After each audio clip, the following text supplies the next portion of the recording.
नमस्कार। तर आज आपण मराठी व्याकरणातील प्रयोग हा भाग पाहणार आहोत।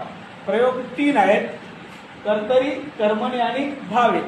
तर कर्तरी प्रयोग म्हणजे काय, त्याचे उदाहरण बघा। शिवम आंबा खातो।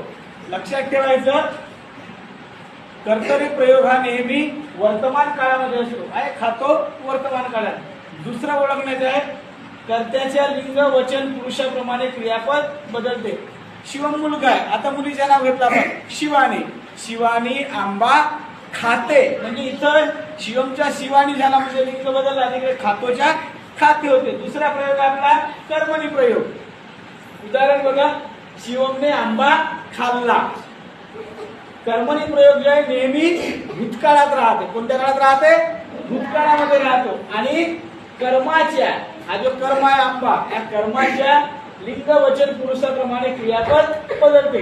आता शिवमने आंबे खाल्ले, खाल्ला होईल का? इकडे आंबाच्या आंबे झाला की इकडे काय होईल? खाल्ले होते, म्हणजे या कर्मानुसार बदलते। तिसरा प्रयोग आहे भावे प्रयोग। कोणता प्रयोग आहे? भावे प्रयोग। लक्षात ठेवायचे या ठिकाणी। उदाहरण बघा, विद्यार्थ्यांनी शिस्तीत राहावे, मुलांनी शाळेत वेळेवर यावे। या ठिकाणी एकदम सोपी ट्रिक आहे। याचा जो क्रियापद असते या वाक्यातला, हा क्रियापद राहावे यावे, याचा क्रियापद नेहमी एकारांत असते, एकारांत।